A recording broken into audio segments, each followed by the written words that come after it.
So here's what I did. I wanted to have a theme for 2012 that was a little bit different than last year. And I know that my themes really don't resonate. No one remembers them, and you guys don't dream about them or put them in your diaries or anything like that. But last year, I don't know if does anyone remember my theme for last year for risk management? It was the aha moment. Recognizing that aha moment when something started to go sideways and you should go, uh-oh, I need to do something about this. This isn't the transaction that's in the box, right? This is now a transaction that's outside the box. Well, I can't do the same thing for 2012. So this year, in retrospect, looking back at 2011, I said to myself, if only we'd done things differently in these transactions. So my theme for 2012 is if only. So what you're going to hear today are some of the if-onlys that I know our agents are thinking about now, saying, if only I had done this a little bit differently. So the first one, and again, I want you to know, I was in the convent school, and for that reason I cannot tell a lie, so I cannot make things up. So when I tell you these are real scenarios, they are real. I don't have to make them up. My life is so exciting, I have to make up nothing. It just comes to me. So all the things that y'all do out there are my fodder for all of these little speeches that I give. So here's the first one. If only I had listened to the neighbor, Gladys Kravitz, when she told me about the failed exorcism. Okay? So in this scenario, because every story has a scenario, our agent is hosting her open house, which is what she's supposed to be doing. It's her first open house. And Gladys Kravitz come in and visits with her and says, you know, I really am not surprised they're moving. It's been a little weird ever since the exorcism failed. Oh, no. Now, the agent made an automatic assessment and said, this is a nutcase, right?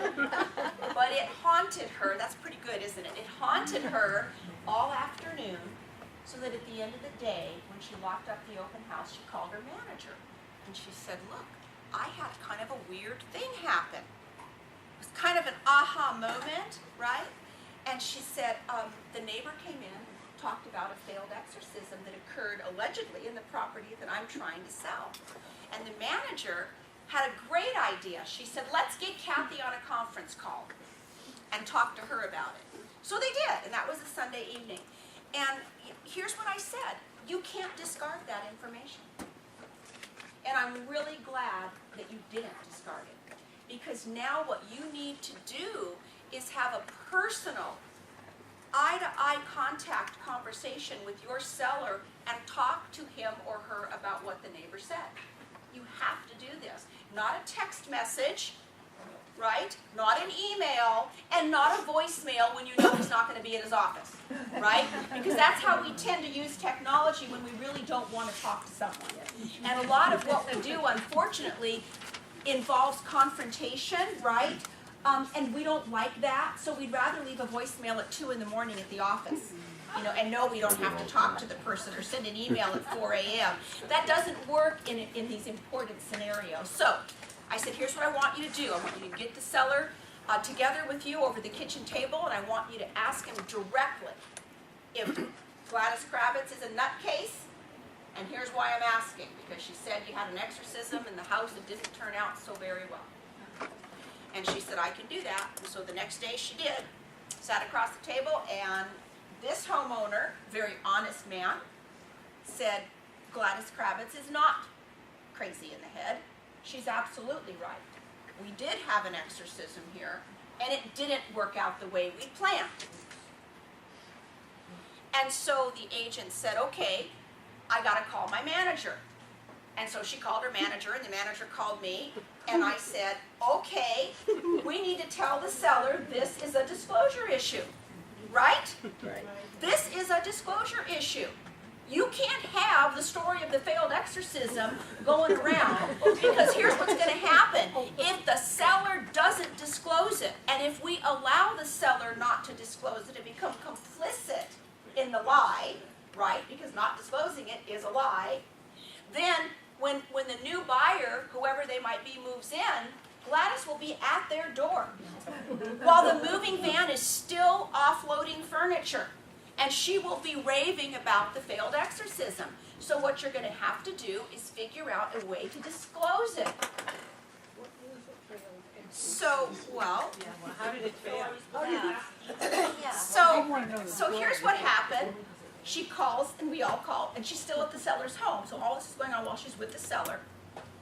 And she says, okay, our director of risk management says we have to disclose it, and she's given me some direction on how to disclose it. And he said, okay, you know, I never thought about this as a disclosure item, because the fact that the exorcism failed has nothing to do with our moving, because we're taking the problem with us, right? The possessed person is going to move with us. We're not leaving her in the house. So it turns out it was an auntie, you know, somebody's old auntie that was a little bit over the top, and they believed that it needed exercising. And so they called a Catholic priest. Now here's what was interesting. As the agent was crafting the disclosure, and I'll give you the manner in which you would disclose something bizarre like this, the seller said, you know, I am so grateful to Coldwell Banker and to you for pointing this out as a disclosure issue, because it never would have dawned on me, because as I said, I'm taking the problem with me, right? But he said, Gladys Kravitz isn't the only one that knows about this exorcism that didn't work out. And the agent said, oh, what do you mean? Well, the priest who conducted the exorcism told us it could get very noisy, and for that reason we should let all the neighbors know what was going on, so that the sounds coming from the house didn't frighten them and they didn't call the police. So now imagine if only, right, if this was not given proper attention, if this wasn't vetted, what could have happened? Because every neighbor in the whole block knew about this. So how would you disclose an exorcism? Or a failed exorcism, actually. All right, so this is the tip I'm going to give you now, applies to every third-party disclosure that you would ever make, no matter what it is. If it's electromagnetic fields from power poles, if it's traffic noise, if it's train noise, if it's freeway noise, it doesn't matter. Anything a third party tells you that you didn't discover on your own. There's 4 elements to an appropriate method of disclosure. And once you get them in your head and you write them down and you think about it, you'll understand why it works so perfectly. So number 1, the first element is always cite the source. According to who? Right? Well, in this case, it would have been Gladys Kravitz had the seller refused to disclose. But now he understands, so now it's according to the seller, right? So cite the source, and then indicate the information that you want to provide. There was an exorcism in the property, in this case, that didn't work out so well. Okay, so according to the seller, the exorcism occurred in the property. It didn't work out so well, right? And here's your third element. Broker cannot verify this information because you weren't there, and you need to make it clear to any prospective buyer that you can't verify this. This is not something you know for fact. And then the fourth element is buyer to investigate to buyer's full satisfaction. Now those 4 elements can track with any disclosure you might be required to make that is coming to you from a third party.